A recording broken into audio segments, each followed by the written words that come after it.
Hello and welcome to the Leftynet Podcast. This is the fourth installment. I'm your host Jacob, and today I have with me John again. Um, so before we start off into any topics, I just want to make sure for our subscribers that it seems like we're a little bit late on schedule, but we've decided that to capture a whole month's worth of news and articles, etc., we will be uploading podcast for the previous month a week after the end of the month. And so, like, for February's podcast, which is this one, we will be uploading it in, well, a day or two. So, like, March 9 or whatever. And March's podcast will be in April, somewhere around the first week. And besides that, we're still looking to get more people writing articles, etc. And two new articles are coming up on the channel and on the WordPress, so you can look out for that. And going into our first topic, which is around, well, the general chaos that's been going around in Afrin with the olive branch operation from Turkey. John, do you want to head into that? Yeah, so in Afrin, as you all know probably, um, Operation Olive Branch was started January 20th of 2018, making it a month, 2 weeks, and 1 day into the operation. Um, so forth, as far as we've gotten into it, um, the casualties that have been claimed have been kind of drastic in numbers. Turkey claims that almost 3,000 YPG forces were killed, um, and while claiming that 116 Free Syrian Army fighters were killed, 41 Turkish soldiers, and 9 civilians in Turkey. And then, according to the SDF, 1,200 FSA fighters and Turkish soldiers were killed, while they lost 177, with 212 civilians dying and 48 pro Syrian government militiamen. Um, but so far, Operation Olive Branch has proven to be an extremely bloody conflict that has no end in sight. Turkey has ignored a UN resolution for a ceasefire, as well as committed numerous war crimes, including um, mutilation of dead bodies, as well as blatantly attacking and executing um, Turkish and Kurdish civilians within Afrin, and there has been numerous bombings of civilians inside of Afrin, a tad bit away from the front lines. Numerous people have been hospitalized, and more specifically, one of the more uh, gory acts of war crimes were the Turkish-backed rebels mutilating a YPG fighter, a dead YPG female fighter, um, calling her a female pig, and that it was a shame for them sending women to fight while mocking her. Um, so far, it's been a very bloody, deadly, and of course complex issue with the SAA supporting the YPG in response, as well as Iran, and a few other things. Yes, so like leading into this conflict, I think it's proper to go over a little bit of the history for listeners who are not particularly familiar with YPG, the conflict in Syria. So, there's been a 7-year-long civil and proxy war in Syria going on that is not necessarily related to YPG and other organizations, but approximately 500,000 people uh, have been killed during this war, and of course millions have been displaced, and that's a result, or that has been resulting into millions fleeing into Europe, into Turkey, but more into the YPG and Afrin and these areas. What has been leading up to this, just history-wise. So like the PKK has been fighting like an insurgency, or has been fighting an insurgency in Syria since 1980s, and well, as all media outlets are claiming, they are linked to the YPG, and these are the People's Defense Units, and mainly consisting of Kurdish military forces. And what's interesting about this is that they've pretty much been the sole fighters of ISIS, um, being backed by U.S. now in the present moment. Um, with the exception of then the Turkish operation in 2016, um, in this struggle they've been clearing the presence of ISIS in vast areas of Syria. Um, then again, with the assistance of military forces from the U.S. And in this process, they've been increasing their own territory, and approximately one quarter of Syrian soil is now under the control of the Kurdish military, or the YPG. And these are including the enclaves of Afrin and Manbij, which are now being targeted by Turkish military forces. And it's a very complex situation in the sense that the PKK has a long history of Turkish controversies, and they've been for a long time considered to be terrorist organization by Turkey, and it's a pretty bloody history. I know that Amnesty has covered it a lot, and they've been accused of human rights violations, etc. And this is PKK, not necessarily YPG, even though they are explicitly linked all across the board. Um, and what's really, I would say, annoying looking into this is that it's such a complex and intricate issue, and the clash between YPG militia and Turkey backed rebel forces. It's so important to not take any like critical thinking skills for granted, and do very high amount of research on these issues, and more importantly, we should also try to impartially as possible, try to understand the interests of both sides, since the facts are, to say at least, contradictory. And we should understand the international relations with the NATO, the UN, the US, etc., and really make sure to not, like misrepresent organizations like YPG, their intentions, misrepresent PKK. Um, the leader then, Abdullah Öcalan, or Apu, and that has been pretty much, well, the very charismatic leader has been praised by the organization, and you can see his face and his words printed everywhere in these areas. He's been imprisoned in an island in Turkey for like 17 years, and that's where it all started. Like, he was in an isolation cell and read a bunch of Murray Bookchin theory, and then created democratic confederalism. And they're teaching these theories to the YPG soldiers, and have been doing that for a very, very long time. So there are, not only is like the international relations very complicated, um, but there is a whole economy behind this that a lot of people don't look into, and that is, of course, Rojava.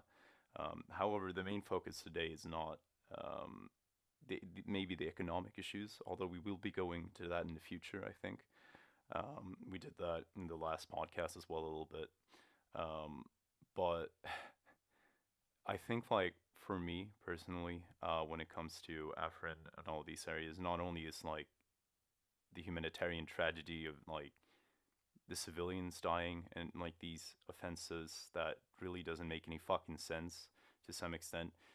Turkey has been claiming that they had no choice but to engage in here, and that they've seen the YPG's Mm-hmm. expanding territory of control as a threat to Syrian sovereignty, and that would be their reasons. But I don't know, like, John, what would you say is the main incentive for Turkey to do all of these things, to bomb Afrin, to engage in all these offenses of the olive branch operation? Um, so Turkey's uh, reasoning for Operation Olive Branch has a few beginnings, all of which are unsurprisingly nationalistic. Um, because of the conflict with the PKK in the southeastern part of Turkey, um, you've had extremely opposing views develop in Turkey, whether it be extremely nationalistic and anti-Kurd to just being against PKK, things like that. But either way, there has been a wave of sentiment weary about Kurds uh, and the PKK in general. And the same thing can go with the Kurdish forces for Turkey. Um, but its roots mainly start in two things, which are the uh, the nationalistic and blatantly at this point ethno-nationalistic goals of Turkey to Yeah. uh, to grow back and to reclaim the territory that it lost, which we can see as a valid response. Going back as far as looking at the invasion of Cyprus in the 70s. Um, but other than that, you also see the the weariness of having a free, not even Kurdish state, but a free state um, below or on their border. This is mainly because the active participation of Kurds in a society, especially one that has prided itself on actively allowing minority groups and all groups to flourish, it probably comes as a concern for Turkey, especially for reasons of national security. Mm-hmm. Um, the reasons of national security by Turkey, especially for the YPG, are largely overstated. Although there is a connection between the YPG and the PKK, there is no um, connection linking the YPG as a terrorist organization. They have not directly entered conflict with Turkey in any way, shape, or form until now, as well as during Operation Euphrates Shield. Um, Yeah. but you do see, and it's important to note that the PKK is the Kurdistan Workers' Party in Syria, or in Turkey, and the YPG slash SDF initially started out as the armed wing of the PYD, or the Democratic Union Party of Syria. Yeah. So, looking at it from this point, you suddenly realize why it's a lot easier, or why it's been, um, it suddenly becomes a lot easier to understand why conflict here started. Not only do you have a an aggressor whose main goal truly is just to expand their influence over the Middle East and their power, as well as their power Oh, yeah. generally in Syria. Um, but you see an aggressor who not only has its roots in its perceived um, gaining of influence through this, but you also see an aggressor whose main goal is to, well, blatantly make Kurds a minority in their own home and to kind of regain that uh, right of bragging, if you will, of domination or Yeah. Yeah. in the Middle East. So like in January, in the beginning of this conflict, or I wouldn't even call it a beginning, but mainly in Afrin, um, the Kurds first protested this offensive, like hundreds of thousands of people, because they would understand the deep ramifications of this. Well, Turkey entering this and going at it with, I don't know, like bombing, shellings. There would definitely be a bloodbath. And while they protested, Turkey again, they claimed that they had no other option than to continue this operation, and I still to this day don't understand what they mean by that. Um, but what I saw that I found very confusing And don't get me wrong, I understand what happened, or I think I do.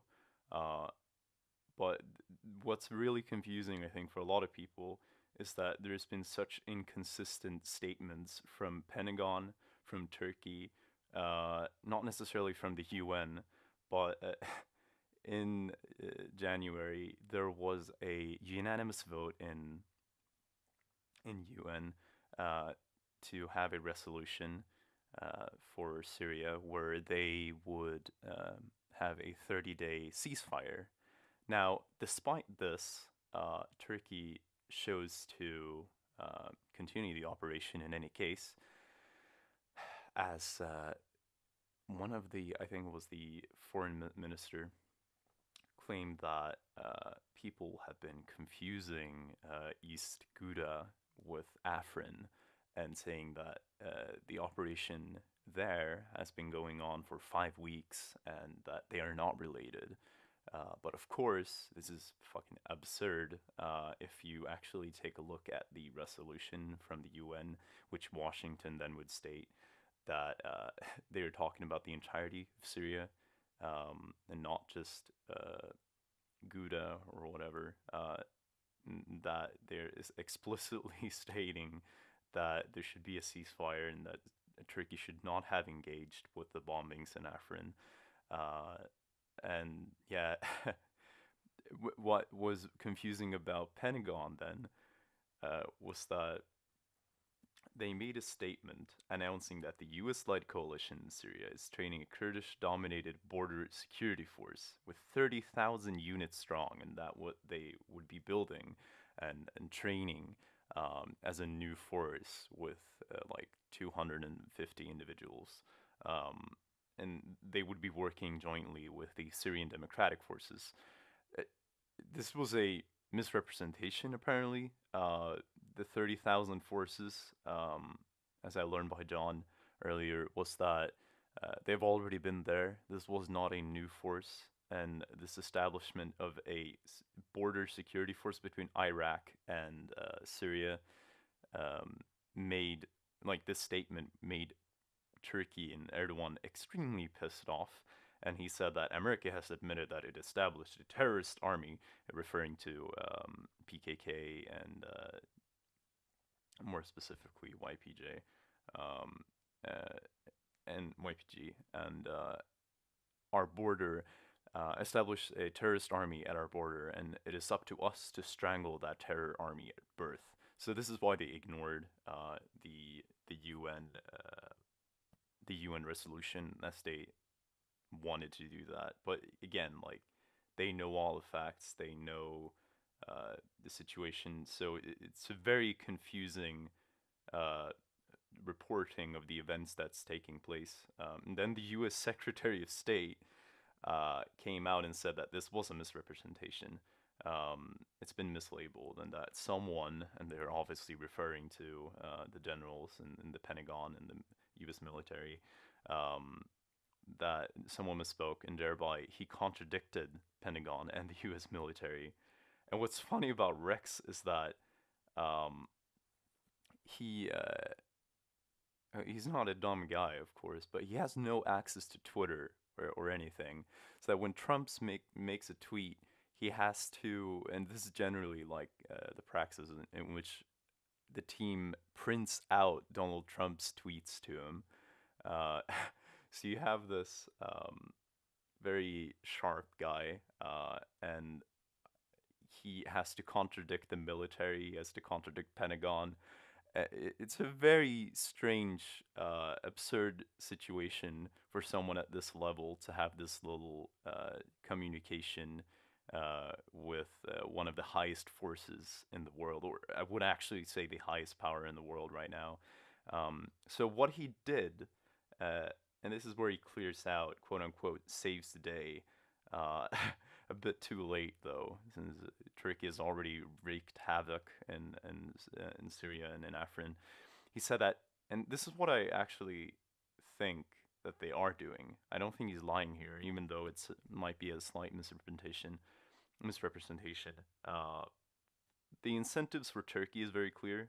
They're trying to gain influence in the Middle Eastern areas. and expand that and removed the Kurdish people from their homeland. Um, but instead, he made new claims about the purpose of the U.S. military presence, and that is that it is crucial to our national defense to maintain a military and diplomatic presence in Syria to have a stable, unified, independent Syria under post Assad leadership functioning as a state, and to make sure that the Iranian influence of Syria is diminished. Um, and that's about it, pretty much, from January and the statements and everything that caused this havoc. Um, but as some might have say, they do have some kind of a lacking unified game plan. Because Mhm. here's where it gets really like, I'll let you, John, go further into that. But where it gets really messed up is where Erdogan um, has said that after Afrin, they will go into Manjib and then they will move up to um, eastern areas. Uh, and it's already been a bloodbath, but it will surely get worse unless this comes to a stop. And Turkey has made very clear they're ignoring any kind of UN resolution, that they're not cooperating with the incentives of the United States, even yet being a NATO ally. Um, before I let you, John, go further into, um, well, I guess like what's going to happen rather than what has already happened. Doing not necessarily doing any future projections, but more explaining the strategies involved here. Um, I would like to say that where it gets really, I guess, complicated is where the U.S. is an ally of Turkey and in NATO, military ally, that is. And people, and this is why I think critical thinking, like applying that, is very important, because then if you look at the face value of things, then you might mistake some statements of these people, because with the history of fake news and misreportings of any U.S. newspapers or international newspapers, RT becoming their own news network, and all these countries being corrupted, skewing information and whatever. If you look at the face value, you might mistake statements like the YPG Kurdish military being an ally of the U.S. No, they're not. They're not an ally. What the YPG is, and the Syrian Democratic Defense Units, what they are is that they've been using them, and this is very clear.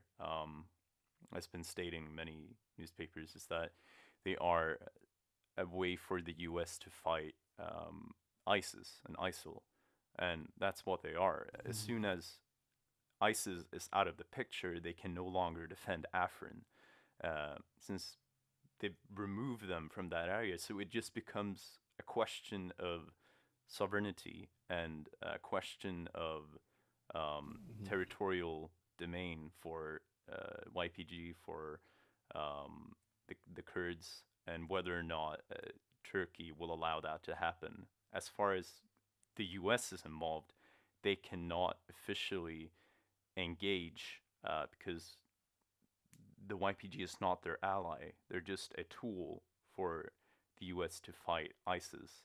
And of course, it gets even more complicated seeing that ISIS has been using US military weaponry because of looted US bases in Syria, and it's a very absurd scenario, but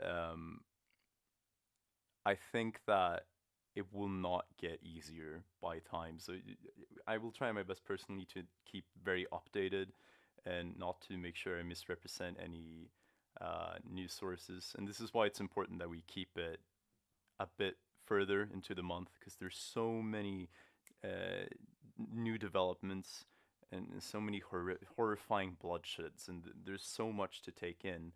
Um, but I would say that we can't tell for sure what will happen. But John, what would you say is the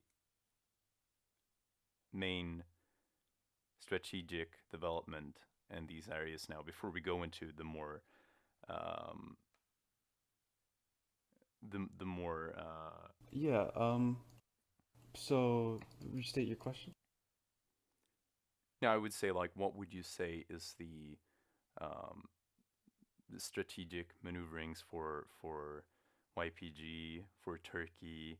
And What would you say yeah. is the future trajectory of these developments? Well, if you remember, if you recall correctly, right before the start of Operation Olive Branch, um, the Turkey promised to go after taking Afrin. They'll go for Manbij, and then they'll go as far as Iraq. Is what they said. They'll go as far as Iraq. Okay. Speaking about YPG borders. Yeah. Um, but looking at the alliances between the YPG, between Turkey, and between um, the United States, not even alliances, but just connections. Um, the United States has played an interesting role in supporting the SDF. They've taken advantage of both the idea of a ally, or at least as somebody neutral towards them, allowing them to have influence over a specific area in the Middle East, which is very crucial. Um, and as a way to directly fight ISIS to maintain their own approval ratings back home in the United States. Um, but going forward, it's becoming increasingly vague as to what role the United States wants to play. Okay. You have things such as, um, the offensive with Zero Storm to finally close out ISIS on the Euphrates, I believe. In Oh that yeah, can pocket you there. go into that a little bit more? Yeah. So Operation Zero Storm was the operation to finally push out ISIS on the Euphrates. And going forward, they have decided to pause the focus on Afrin. Um, Afrin itself has seen a lack of U.S. military support completely, and Yeah, this showcases that the U.S. does not want active involvement in that side of Syria, exactly. mainly because it has no quarrel with them. They're not actively supporting them with the Yeah, SDF yeah, outside of the exactly. fight of ISIS. That is really their only goal as of right now when it comes to military support is with ISIS. Now, they do have interests in creating military bases, which has acted as both a good mutual development for the SDF YPG as well as the United States itself. It allows the SDF um, to it gives the SDF another layer of defense, and it gives the SDF another layer of almost defense against outside threats. Mainly because it is the idea of having the U.S. in a territory, you're not going to want to look to invade that area. You can specifically see this with Manbij, where Oh yeah. Turkey has promised to go into Manbij, Oh yeah. but Jesus Christ. the United States has actively um, refused the removal of troops. Um, Yeah, yeah, why, I don't exactly know, but it does seem to have a connection to the idea that there is a military base there in the first place, as well as it is a tad bit closer to the front lines of ISIS, as well as not being an exclave, anything that the United States could lose out on. yeah. Yeah, I mean, I would say, because to understand why they are backing the YPG, I think it's mainly because they're so effective. If you look at, because I've been watching like so many documentaries and really trying to like understand the incentives of not only like the maybe like the Syrian government or Turkey involvement, but to understand like why YPG are fighting the fight, and obviously it has to do with Rojava and their own um, incentive to be free as a people and liberate the people in these areas, whether it's Arabs, whether it's people, uh, apostles fleeing from ISIS and a place where they can live freely. But what I find interesting is that in the beginning and later, they have no they have no advanced, or like they have no modern military weaponry on their own, and so I think they do rely on the U.S. involvement in that case, and they've been extremely effective at like clearing out um, ISIS territorial domination in these areas, and I think the U.S. cannot afford to, uh, well, let Turkey remove that, because that might actually allow ISIS to gain an upper hand again. Um, but they are th- there's definitely a fight for resources. I think Rojava, and the YPG and the people in these areas are reliant on crude oil. They don't have, they at least in the past, they didn't really have any refineries to survive and survive as an economy in these areas. And whether it's the enclaves in Afrin or whether or Munjabid, but I'm concerned that in the future we will see a lot of bloodshed. The main concern I have is how actively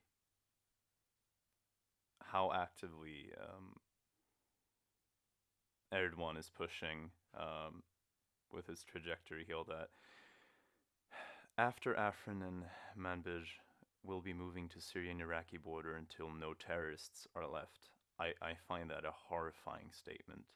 They will push onwards the city of Manbij and then to the east of the Iraqi border.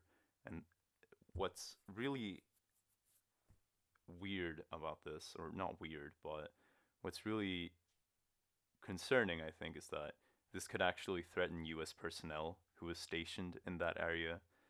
And if they don't move or do something that would comply with Turkey when they do that, because it will happen unless they agree to a ceasefire. But even if that happens, the struggle will continue. Everyone has made this extremely clear. And the US has been assisting the Kurds in the anti-ISIL operation, but in the end, like, Turkey is an US NATO ally, and since in areas such as like Afrin, where there are no ISIL terrorists, there is not much they can get away with to assist them, and I think it would only get more complicated, only get more bloodshed, and I honestly don't know what to make of it at this point. I would say, like, as far as the YPG goes, they can only prepare for the worst. They are, in any case, reliant on the US. That's what I think. Do you think they are reliant on the US, John, or do you think they can survive on their own? I think I think whether they can survive on their own, uh, depending on how Afrin goes specifically towards its later stages, that will be the showcase for how if the YPG or the SDF can survive on their own without that U.S. support, relying on regional allies.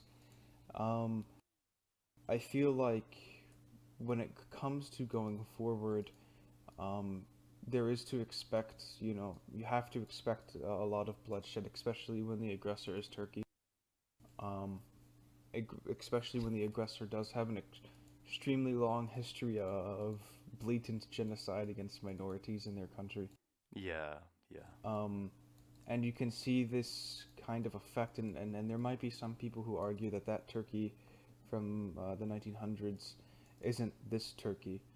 But you can see that effect still bleeding over when you have the execution of civilians, the stealing of property from citizens in Afrin, as well as blatant mutilation of female combatant corpses, as well as indiscriminate bombing and other such things that have proven to show Turkey as a force only willing to subjugate those who they empower or overpower. Um, and you're completely right when it comes to the U.S.'s involvement. They have allied with the SDF, with the YPG, because they are stunningly effective. I don't know if anybody remembers the siege of Kobani from 2015, but Oh yeah. if you read into that, the sheer strategical expertise and tactics maintained by um, the Kurdish forces, I remember predominantly Kurdish forces at that time, um, were absolutely something amazing and unexpected. And that's when you really started to see the tide turn against. That was the beginning of the end for ISIS in northern Syria. Um, but you really do have to analyze this from all sides. It is hard to get accurate numbers and Yeah, statistics and it viewpoints, is. which makes it hard to report on and to research. If I solely took the YPG side in this conflict and didn't look at outside resources, and if we didn't do that as a whole, um, we would be claiming that 1,200 Turkish soldiers had been killed and only 177 YPG members have been killed. Um, if we only took Turkey's side, 3,000 SDF soldiers would have been killed Yeah. and 48 Turkish soldiers. Um, so analyzing that, although you do want to support the YPG, you do want to support the SDF, you have to be realistic with the situation and how um, probably saying, "Oh yeah, they've killed 2,000 of us" to a population which is an enclave of another of your main um, federation probably isn't a good idea. Um, Yeah. but it is truly hard to get numbers because although you see it every day that that the YPG has destroyed another tank, downed another helicopter, ambushed more Turkish soldiers, unless you look at every single report of this, you're not going to get an accurate number. Um, and we're not going to do that, of course, because that is way too time consuming. Yeah, no, I think what's better to do, especially as just, I would say at least amateur reporters and just citizens, I think it's better to look at the, well, whole of all the sources and all the, um, I would say, historic backside to it, because this is very controversial, of course, to say, but I think most of our followers can comply to a lot of this. And Turkey has a very long history of lying, outright lying, whether it's about the Armenian genocide, completely denying it. And I find it abhorrent in Turkey now. I've seen developments where they did the referendum with Erdogan, where they staged a coup and it was unsuccessful, and then he made his announcement to the public to gain support, and then he consolidated his power by making this referendum, and it was close, but obviously there was meddling in it. I cannot really confirm that, but uh, it is by no means a democracy, even though Erdogan himself has said that, well, when you have vote ballots, you cannot say that there is a dictatorship, but anyone with any kind of critical thinking faculties uh, can decide or can decipher uh, the underlying message, which is that he is trying to um, consolidate his power, and the way that he does that is unprecedented, I think. People call Russia And I'm not disagreeing with that, but people call Russia a non-democratic nation. Some even call, I think I've even myself called Putin a dictator. Although if it is legitimate to say that, I can neither confirm or disprove. But Erdogan has been arresting literally tens of thousands of reporters, of journalists, of anyone at all trying to take stances regarding a- anything related to international relations or inside the country regarding his referendums and consolidations of power, whether it's meddling, whether it's skewing the reports or whatever. So I would definitely, I would most certainly uh, suggest to anyone looking into the um, the journalistics of Turkey to have a very, very critical eye and give it the benefit of the doubt in regards to any kind of reports coming out of Turkey. Now, of course, we shouldn't dismiss everything, but even considering the inconsistencies of America, Pentagon, uh, not the UN. The UN has by far been the most consistent here. Um, but to understand that most of these agreements, most of these statements, to some extent, are kind of meaningless. What we see is bloodshed. What we see is interventions, bombings, and well, you can call it whatever you want, call it human rights violations or whatever. But in no way is this democratic. In no way is this, from an international relations point of view, it's not a libertarian way of looking at it.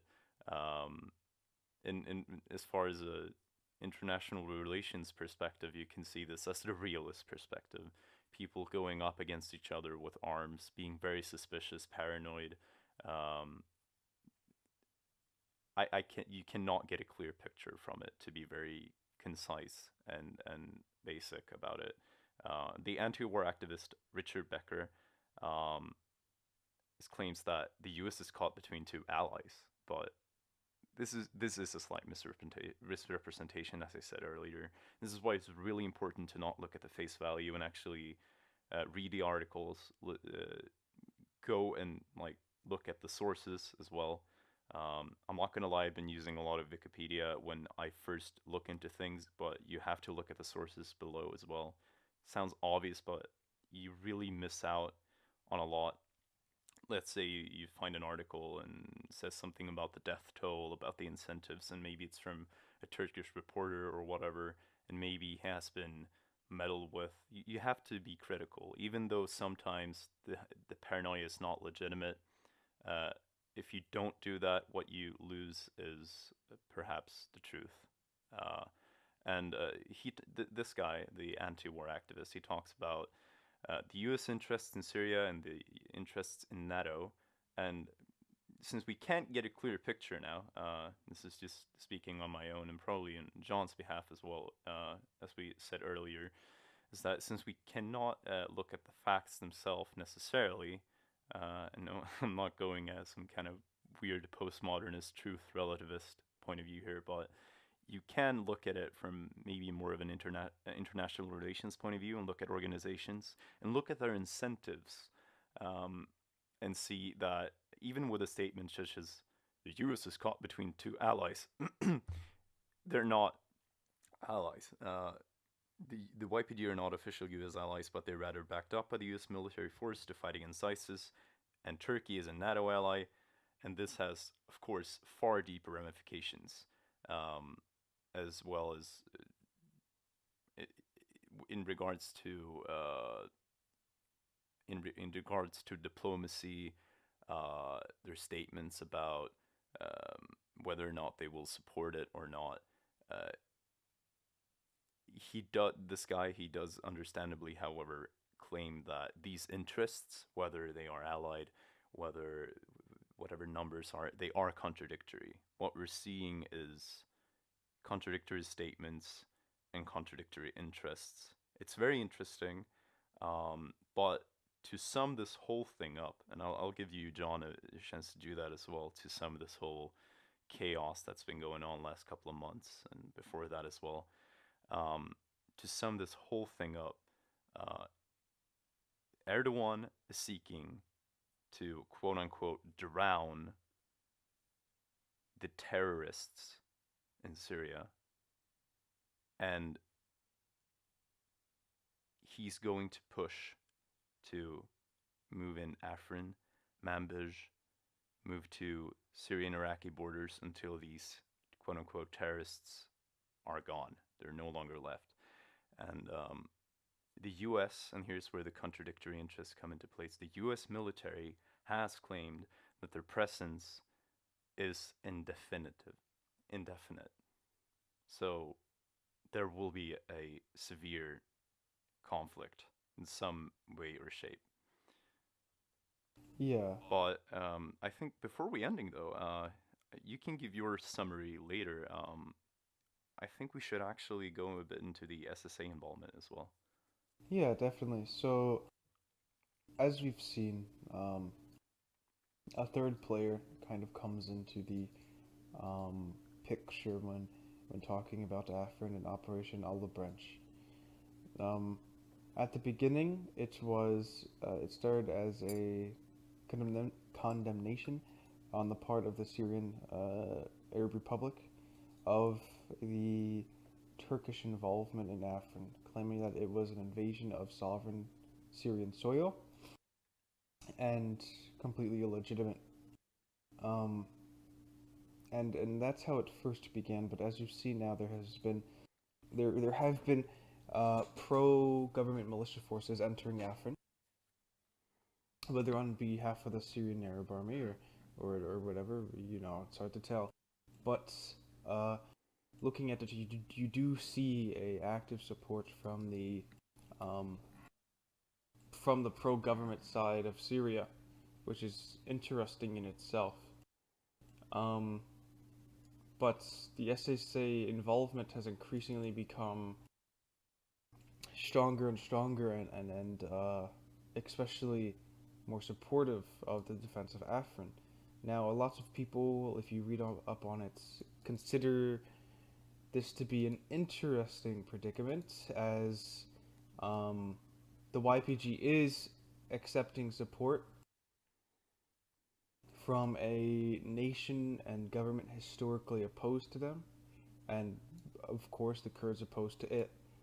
Um, but also looking forward, people have said that maybe the involvement of the Syrian Arab Army and pro-government militia forces isn't without any secondary interests and is one step of many to a heightened military presence in Afrin on behalf of the pro-government side of Syria. Um, but it is a very complex situation. You do see, again, the halting of Operation Jezreel Storm, which was the major offensive on ISIS, like we said earlier, on the Euphrates. But you also see 1,700 or 50, I do believe it was 1,500, the initial wave of SSA or Syrian Arab Army pro-government militia troops moving towards Afrin, and which are now in Afrin defending against the Turkish aggressor.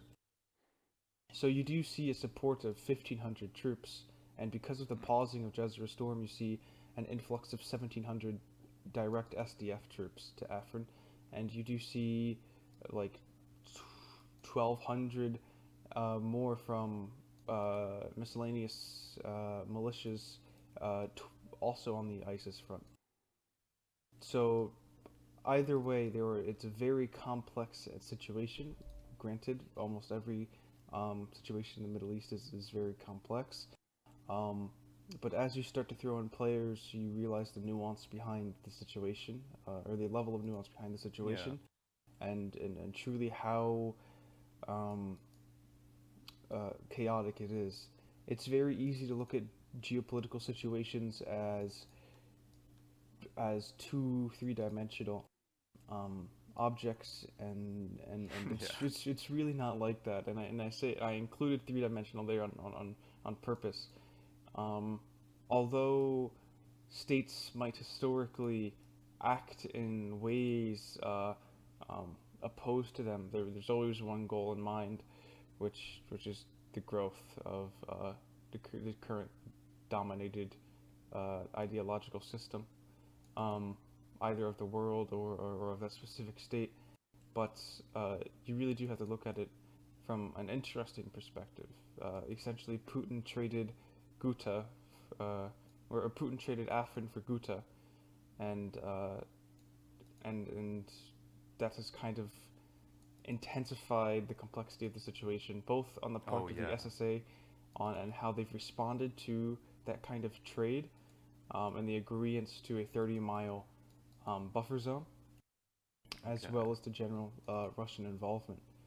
And it complicates itself even further when you see Turkish government officials buying Russian anti-missile defenses recently, extremely recently. Um, and that's where really all of the complexity stems from is the U.S. and the Russian involvement in the Middle East. Two players who are absolutely um, not regional in their origins and are external influences that have only sought for the last, going back as far as the Russian Empire, um, and in the 1960s and 50s for the U.S. only only seem to grow their influence over the Middle East, um, which is a scary proposition for both sides. Um, that has only led to conflict in the first place, and that will only lead to further conflict as they remain. Yeah, again, and this is a developing situation, and new daily reports are further are making this situation uh, further even more intricate and even more complex. If you look back at world wars, which of course are in their nature more complicated, you would see so many things happening within days, different operations, different interventions, and the incentives were completely jumbled and they were inconsistent. Uh, yeah, I've seen people make uh, the World War One having more cliffhangers and more plot twists than most TV shows in Hollywood. But I feel that that's not really what we're seeing here. Here, when we're seeing like inconsistency, maybe more like of a lost episode than anything. Uh, not to not to discriminate the actual horror that is behind all of this.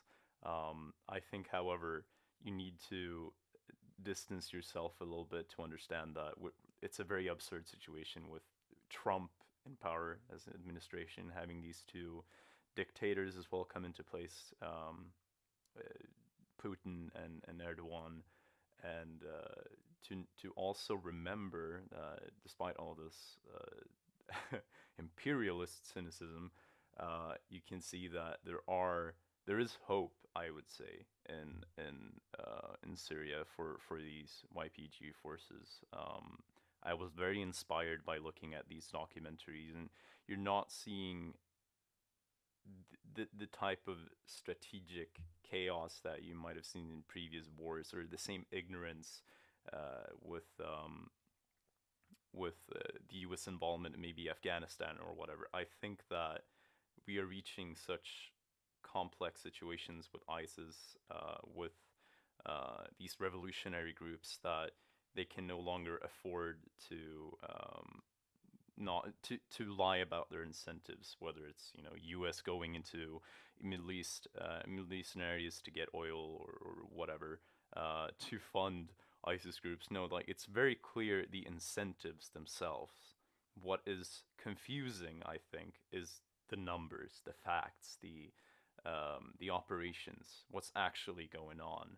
As previous, it was pretty obvious what was going on. They were bombing the shit out of these countries, but here it's way more nuanced. It's way more complicated. And the only thing I could actually recommend to people reading into this is Yeah, think for yourself. Like, read up on these things. It's very hard for me to be impartial. I mean, I am not impartial. I'll say that completely honestly. Like, I'm with the YPG here, like politically leaning and even humanitarianly. This is an unjustified bloodshed that I don't see any reason to defend Turkey at all in this situation. But Mhm. of course, I might be wrong on that. Yeah, Um, do you have anything to like yeah, I don't and, know, and like and summarize your opinions about this? yeah, but I have to agree there that I am not impartial nearly at all. Um, I am and I do act as a democratic confederalist. Um, so you know where my leanings um, Yeah, go towards, but I think it is true that it is a really complex situation, and you can't really understate that at all.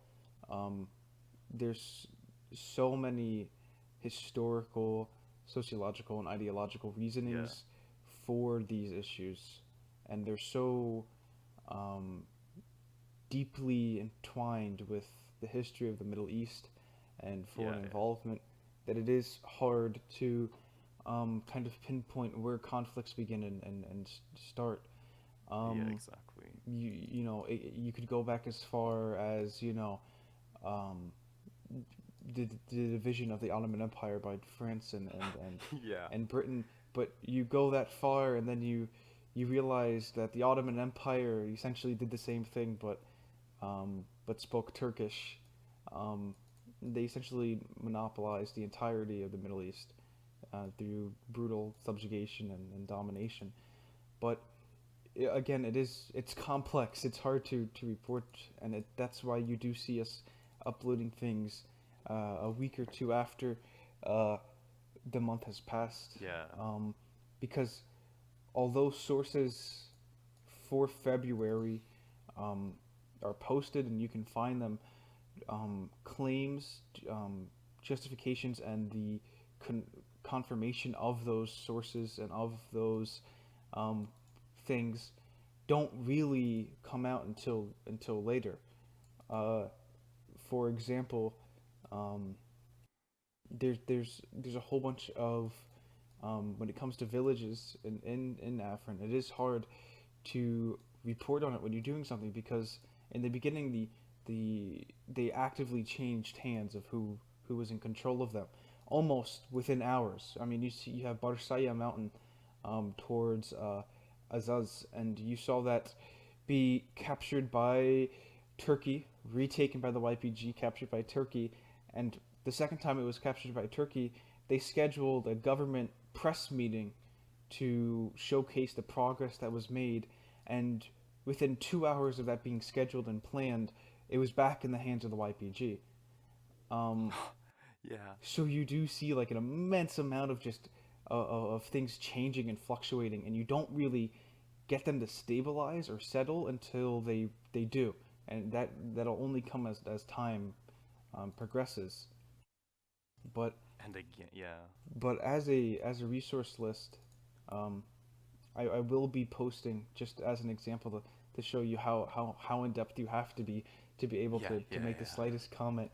Um, I'll be posting all of the resources that we've used in the description, and including the master list essentially of how the YPG operates, which I don't even think T has seen yet. I've recently found it.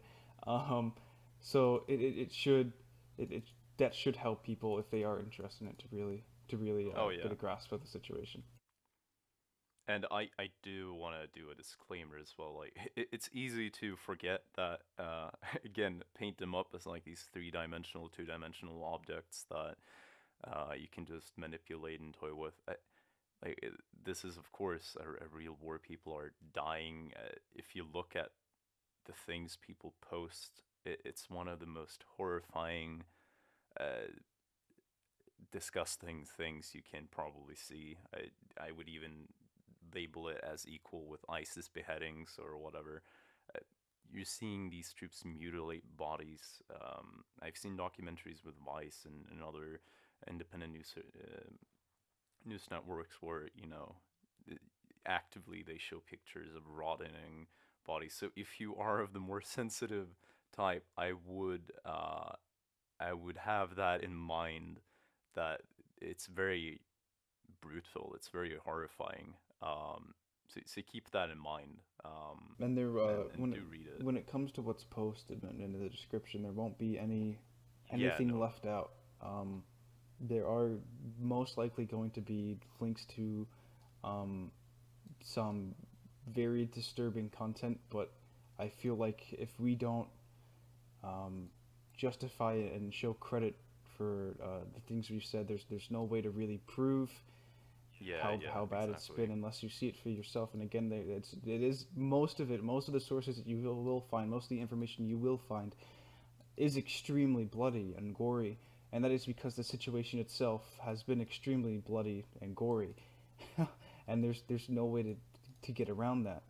Yeah, You wish there was a way to get around that, but that'll only come after the conflict has ended, which will take years upon years from now to finalize and settle, and maybe if not even then. But yeah, in summary, it is a horrible situation. It's hard to report on. Foreign involvement has only intensified the complexity yeah, and of the situation, and you really do have to look at it from a lens of saying there is no stopping how countries can act in yeah, literally any direction, and anything that you think they will defend ideologically, uh, sociologically, things like that, there is absolutely nothing holding them from betraying that. Um, any direction is possible, any development is possible, and really any situation is possible when it comes to conflicts like these. exactly. Um, yeah, we will keep on reporting this. Maybe there will be event videos. We'll think about that, but um, we will keep on for the mood or for the theme of this pod. We'll probably be reporting this for a couple of months at least more for the monthly podcasts and some articles as well. But there will be other content on it. So yeah, thanks for listening in once again to the Leftynet podcast. If you have anything else to say, John, you can say that now. Otherwise, we'll be heading off. Sounds good.